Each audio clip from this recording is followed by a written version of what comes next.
Bueno, se escucha, ¿no? Esto de aquí. No pasa nada. ¿Quién ha faltado, pues? Celia. Celia, sí. Sí. Bueno, muchas gracias, Pere, otra vez. Bueno, vamos a empezar con la siguiente y prácticamente me parece que es la última mesa redonda, que es titulada Conciencia de la mala práctica docente en educación universitaria. Bueno, vamos a empezar ahora, si os parece bien, por el orden que vamos por aquí y al final pues haré una pequeña también intervención, brevemente, un poco de sumario, resumen de lo que se ha dado ahora, ¿vale?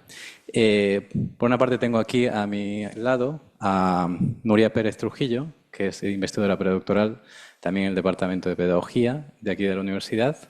Y bueno, Nuria, cuando quieras. Gracias, Andrés. Buenas tardes. Bueno, ayer cuando hablaba con Andrés para preparar la mesa redonda me recordaba un podcast que grabé el año pasado, tuve el gusto de grabar con Javier Valle, profesor de esta casa, y hablábamos sobre las competencias profesionales docentes. Y él ahí en esa conversación decía que una competencia no es una capacidad, sino un desempeño, y que cuando hablamos de las competencias docentes, hablamos de cómo combinar los conocimientos, las destrezas y las actitudes para solucionar problemas, ¿no? Cómo orientan además nuestro trabajo. Y hablábamos mucho de la competencia ética profesional, de la ética docente, que es algo que lamentablemente a veces brilla por su ausencia y que nos lleva al conocimiento de nosotros mismos, de nosotras mismas, para poder observar lo que ocurre, observarnos y desde ahí tomar conciencia. Entonces, la importancia, hablábamos de tener claros qué marcos deontológicos tienen nuestra profesión y tener claro que desarrollamos una actividad que no tiene que perjudicar al alumnado, sino que además lo tiene que enriquecer, ¿cierto? Y hablábamos de que faltaba reflexión ética con el alumnado, que faltaba reflexión filosófica y reflexión también antropológica, y que no nos podíamos olvidar de que en la base de nuestro trabajo debemos tener un posicionamiento humanista que mira a la persona que es el alumno. Y en esa responsabilidad, que además también Susana Herradas, de aquí también de la casa, habla cuando habla de la mala praxis docente, yo le contaba a Javier que siendo profesora también en esta facultad había podido experimentar qué es el antigrupo, ¿no? Cuando hablamos de esos aspectos destructivos que nos traen los grupos y que ponen en peligro el desarrollo de los grupos, en este caso del grupo de alumnados. Son básicamente ataques al encuadre cuando llegan tarde, cuando no participan, cuando se enfadan. Yo les decía, ¿no? El gran problema que tengo en este momento como profesora es que cuando los pongo a pensar se enfadan. Entonces queremos hacer las cosas diferentes, pero los ponemos a pensar y se enfadan y eso, hacían ataques al encuadre. Andrés ha dicho que soy investigadora, que soy también formadora, pero sobre todo soy psicomotricista. Cuando esto ocurrió, gracias a tener esa formación de base, me los llevé a jugar, porque entendí que como un grupo realmente de adolescentes que estaban teniendo una dificultad muy grande para hacer algo que ellos no esperaban, que estaba fuera de sus expectativas porque estaban pensando en tener una clase, además de teoría, estábamos hablando de organización de centros. Querían tener la típica clase magistral y les estaba costando ponerse en juego, ellos ponerse en dificultad para pensar cuál iba a ser su rol cuando llegaran al centro y tuvieran que organizarse. Y a mí todo eso me llevó mucho a cuestionarme y encontré un trabajo muy interesante de unos compañeros de la Universidad Nacional Autónoma de México que hablan del hábitus académico y los obstáculos en la práctica docente, en la mala práctica que diríamos ahora, que como diría el profesor Agustín podría ser sutileza o delito, ¿no? Es demasiado amplia. Y hablaban de 5 obstáculos entendidos desde Bachelard como entorpecimientos o confusiones, o sea, no grandes dificultades, sino cosas que nos pasan en la práctica del día a día, que pueden ser que la formación docente es inconclusa, no nos forman pedagógicamente para ser docentes de universidad, aunque seamos especialistas en un campo determinado, que la experiencia puede ser por falta o por exceso y que eso también puede ser negativo, que tomamos la enseñanza como un fetiche y que esto es necesario renunciar al dogma de la inmaculada percepción, decían ellos, y yo diría al ego docente, a esto que lo sabemos todo y es lo que yo digo y no nos ponemos en esa dificultad de pensar. También hablaban de la mediación entre los intereses institucionales, profesionales y personales que tenemos cuando nos ponemos delante de un grupo, tomar conciencia de esto, y la subjetividad inherente al ser humano. Aquí también hablaríamos del pensamiento complejo, de Edgar Morin, de que las percepciones que tenemos del mundo son reinterpretaciones nuestras, no son espejos, y la importancia de hacer análisis de nuestra propia implicación. ¿Qué nos pasa a nosotros como docentes con eso que le está pasando al grupo, que nos toca directamente, que nos implica, ¿no? Y utilizarlo para la buena praxis? Cuando yo me encontré con el antigrupo, yo también entendí la necesidad de cuidar la salud mental docente, porque al final son 60 contra 1 y es una fuerza muy grande un grupo. Y no querían ser grupo, pero para no ser grupo fueron un grupo. Entonces a mí eso me puso muchísimo a pensar, a hacerme consciente de este hábitus académico, de qué fácil es entrar en el cómo se ha hecho siempre. ¡Qué presión! Entrar en el cómo se ha hecho siempre, además también por miedo a que ese grupo tan grande que puede hacer mucha presión también te dañe, ¿no? a muchos niveles.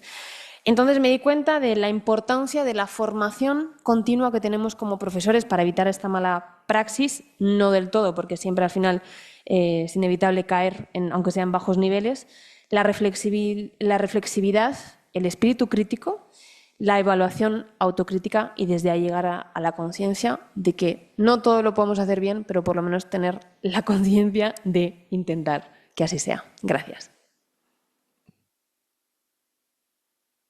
Muchas gracias, Nuria.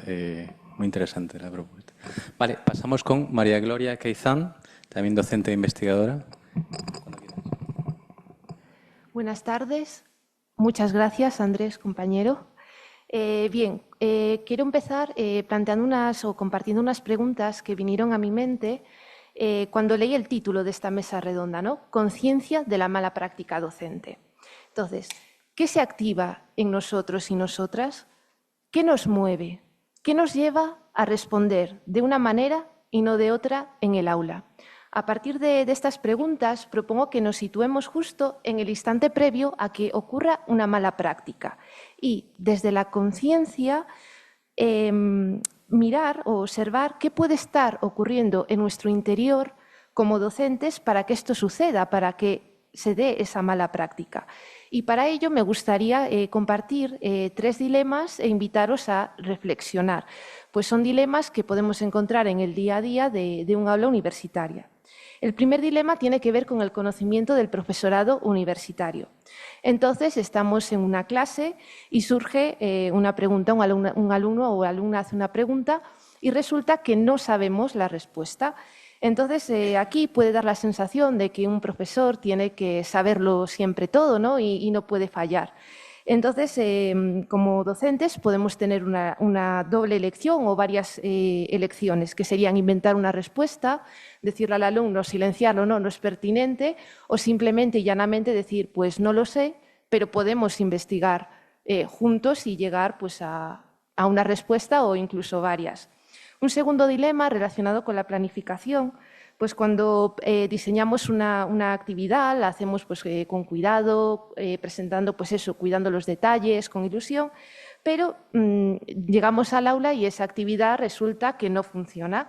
Entonces, en ese momento podría pasar que podemos buscar que el fallo está fuera, es decir, que está en el alumnado, o, por el contrario, podemos coger y asumir que algo no ha funcionado, lo que puede ser una oportunidad para nosotros para pues, reconducir, repensar y no quedarnos anclados.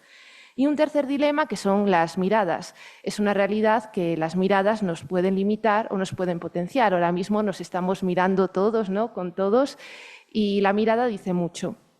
Y en este caso, en este dilema, en lugar de plantear el foco de nosotros como profesorado mirar al alumnado, que el alumnado nos mira a nosotros. Entonces, cuando vemos en el aula miradas pues, de desconexión, de desacuerdo, podemos hacer como profesores pues, ignorarlas, por completo o, en cambio, también ver ahí una oportunidad de abrir un diálogo sobre lo que está pasando en el aula. Estos dilemas se pueden ver porque, como decíamos desde el principio, la conciencia nos permite ver aquello que quizás el ego pues, nos limita. En cambio, como ya se ha ido hablando en esta mesa, no es suficiente con darnos cuenta, sino que tenemos que tomar acción, sino una acción consciente que nos lleve a cambiar o a coger un camino, como hemos visto en los dilemas. Y además de eso, a mí también me parece interesante hablar de la autoevaluación docente, aquella que nos permite mirar pues, qué impacto tuvo, qué aprendimos y qué podríamos hacer de otra manera la próxima vez. Entonces, movernos en esa ecuación de ego, conciencia, acción consciente y también de autoevaluación, porque por mucho que nos demos cuenta, si no tomamos acción y después reflexionamos sobre lo que hemos hecho, pues quizás siempre vamos a estar en el mismo punto de partida, o no, quién sabe. Y ya para ir concluyendo, pues quisiera poner en valor estos espacios que se crean aquí en la universidad y que también pues, que se pueden crear en otros lugares educativos para poder hablar, charlar, compartir experiencias sobre nuestras maneras de habitar el aula universitaria. Y ya para finalizar, quisiera decir que mala práctica, ¿no? Quizá ese concepto de mala puede parecer que nos limita, ¿no? Quizá como muy limitado, pero me gustaría como que tuviéramos la mirada más abierta de que porque hayamos hecho una mala práctica o haya malas prácticas no está ahí el final, sino que puede ser pues nuevos comienzos y ahí creo que es muy clave mantener la esperanza de que, bueno, podemos actuar, o sea, no está nada perdido, no hay que apagar las luces y marcharnos, si no, nada de esto tendría sentido. Y nada, finalizar con esta palabra que se ha dicho mucho aquí, que es la esperanza, y citar un poema que me gusta mucho de Antonio Machado que se titula Dice la esperanza. Dice la esperanza, un día la verás si bien esperas. Dice la desesperanza, solo tu amargura es ella. Late, corazón, no todo se lo ha tragado la tierra. Muchas gracias.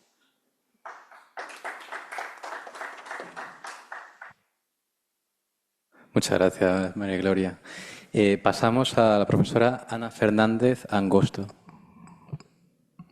Bueno, pues muchas gracias. Lo primero, agradecer a la organización del evento, a Pere y personalmente y especialmente a Agustín por ofrecerme esta oportunidad y posibilidad de hablar de malas prácticas, que para mí es un tema que llevo casi 20 años dándole muchas vueltas.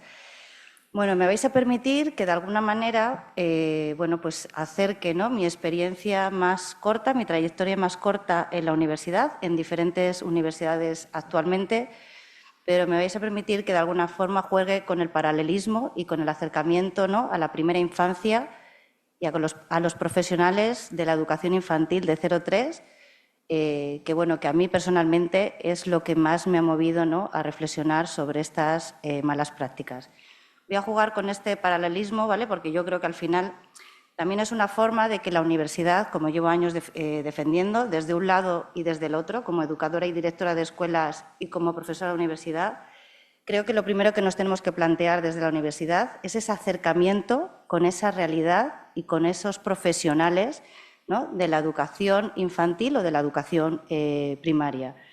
Eso es lo primero que yo creo que deberíamos de plantearnos. Creo que en esta sociedad que cada vez estamos más separados y más individualistas y más deshumanizados, con todos mis respetos y permiso, creo que necesitamos comunicarnos, ¿no? Esta mañana también ha salido, ¿no?, y creo que ha sido Jesús el que comentaba, ¿no?, el crear esos espacios dentro de la universidad, pero no solo dentro de la universidad, como estamos aquí hoy, ¿no? Diferentes profesionales, tanto del campo, ¿no?, del ámbito universitario, como de otros sectores. Personas que están, ¿no?, dentro de la investigación y personas maravillosas, increíbles, con muchísima experiencia, que desde aquí quiero dar visibilidad también a muchísimas profesionales que a lo mejor con un técnico de educación infantil, con todos mis respetos, tienen una experiencia y un conocimiento a veces mayor que una persona que está escribiendo artículos. Entonces, creo que esto también es una manera, pues, de sensibilizar y de pensar en lo que son las malas prácticas, ¿no?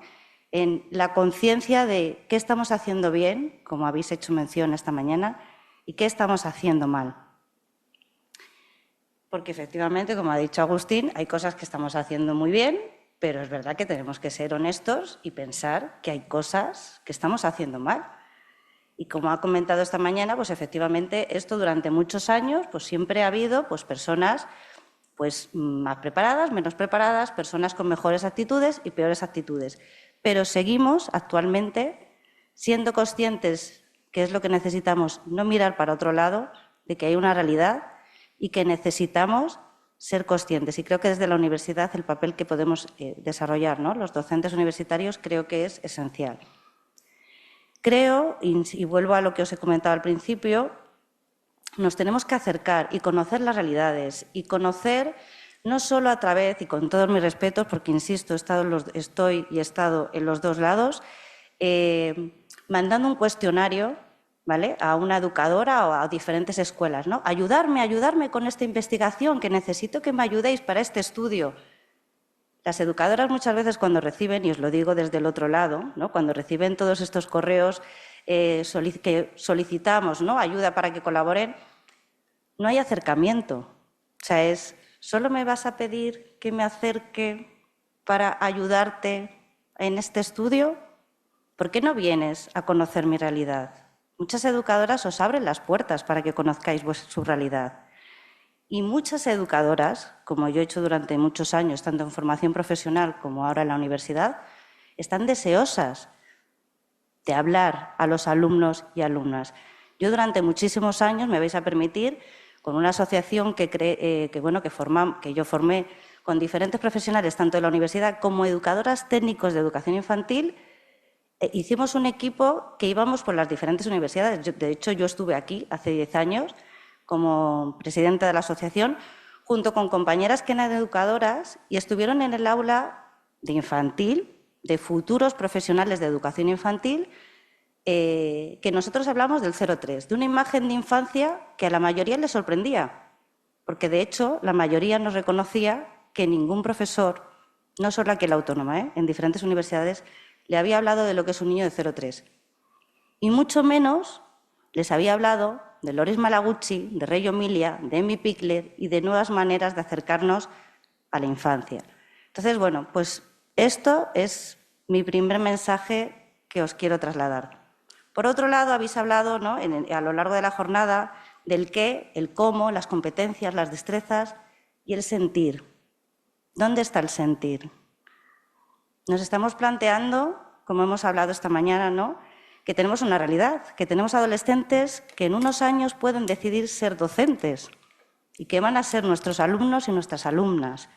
¿Sí? Entonces, nos acercamos, les escuchamos, les conocemos, les sabemos acompañar, conocemos y detectamos sus necesidades, porque, insisto, van a ser futuros profesionales. ¿Qué ocurre? Que cuando estamos en las escuelas infantiles, y yo he pasado por diferentes procesos de selección de personal, bueno, no me gusta decir selección de personal en educación infantil porque suena como muy serio, parece recursos humanos. De hecho, bueno, en mi escuela trabajamos con liderazgo compartido y las entrevistas, por así decirlo, la selección de las futuras compañeras, lo hacemos entre todas las personas de mi equipo. No lo hace la directora ni la gestora de empresas, sino todos los compañeros y compañeras que formamos el equipo, porque al final van a ser sus compañeros y sus compañeras. Me vais a disculpar que voy lanzando píldoras y voy lanzando, no sé si me seguís.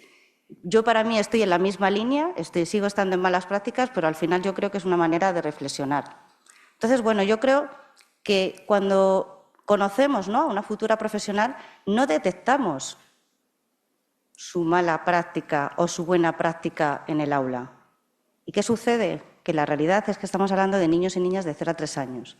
Y la realidad es que de vez en cuando las noticias nos ponen los pelos de punta cuando escuchamos que hay una educadora o una profesional que le ha hecho daño a un niño.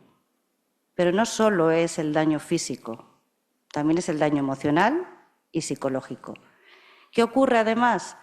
Que estamos aislados en las aulas y eso también pasa en la universidad y pasa en todas las etapas. ¿Qué ocurre? Que estamos en 0-3.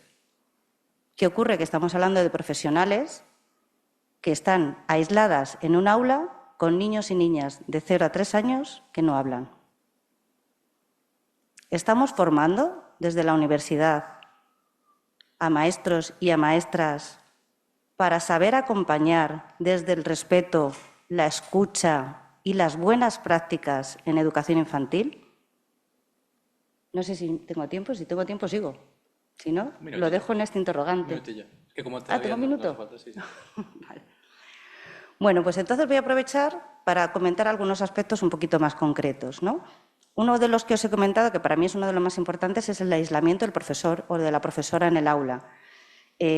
Cuando en las escuelas podemos abrir las puertas, hacer libre circulación, que estas son metodologías que existen y que también tenemos que trasladar a nuestros futuros profesionales de la educación infantil de las universidades, ¿vale? Creo que también es una manera de poder detectar, que una compañera pueda detectar si otra compañera está haciendo malas prácticas. ¿Sí? Sería romper los muros, por así decirlo, romper el aislamiento para que podamos, por lo menos, observar. Pero aquí viene lo segundo, que es lo más importante. ¿Preparamos a nuestras futuras profesionales de la educación infantil a que si perciben una mala práctica la denuncien? No. ¿Qué ocurre en la realidad? ¿Qué ocurre en las escuelas? Que si una compañera está viendo una mala práctica, se calla. ¿Estamos formando a las profesionales para esto? No. Y creo que esto es un aspecto también muy importante. ¿Somos conscientes desde la universidad de lo que es estar 8 horas en un aula con niños y niñas de 0 a 1 años, de 1 a 2 y de 2 a 3? ¿Sabemos lo que es estar con niños y niñas tan pequeños y pequeñas? El nivel de tensión, de estrés que puede tener una educadora o un educador, ¿les estamos acompañando desde la Facultad de Educación a las futuras profesionales de la educación infantil? ¿Tengo más tiempo? Sí. No, es que intento... Un minuto. Ah, ¿todavía tengo un minuto? Es que como nos ha faltado una ponente, tenemos que dejar un poco de tiempo también para el diálogo. Entonces, Ah, pues yo prefiero... Yo es que como os estoy lanzando interrogantes, yo prefiero... Sí, porque yo creo que... O sea, si Vamos, quieres terminar la última y ya... Quedan ahora 5 minutos o así de mesa. Las podéis emplear comentando más cosas. Vale. O pasamos la palabra y brevemente contestarle. Pues si quieres cerramos y pasamos a... A mí sí que me gustaría generar un poco... Vamos a ver si hay pesca. Vale, si no, pues lanzamos... ¿Hacemos alguno más? Hacer alguna pregunta o hacer algún comentario también como especialista o como profe simplemente al hilo de lo que se ha comentado? Aquí está, Pedro. Adelante. Pedro Navareño. Hola, buenas tardes. Mi nombre es Pedro Navareño, me han visto. Solamente una cuestión que está en todo lo que se ha venido planteando y que, bueno, yo esta mañana también hablé un poquito de ello, pero como el tiempo ahí es tan escaso, yo creo que falta con bastante frecuencia tener clara la idea de que la formación, ni la inicial ni la permanente, puede ser en aislamiento. Uno de los grandes problemas que tenemos, por ejemplo, a lo largo de muchos años, no sabemos lo que se ha invertido en formación permanente del profesorado desde los centros de profesores. Yo he buscado, seguramente ustedes me pueden ayudar, que están en la academia, búsquenme información, investigación seria y rigurosa, y si la encuentran les agradeceré que me la envíen para ver el impacto y lo que ha cambiado la escuela, la formación que tradicionalmente se ha venido haciendo de los centros de profesores en términos generales, los llamados cursos, porque la evidencia dice que la formación permanente que tiene efecto y que tiene impacto en el aprendizaje de los estudiantes son la formación de proyectos en centros. Ahí sí hay una respuesta directa a lo que tiene que ser la formación del profesorado en centro, la formación permanente. Y la formación inicial, evidentemente, tiene que plantearse desde esa interdisciplinaridad, esa transdisciplinaridad que esta mañana se ha comentado reiteradamente.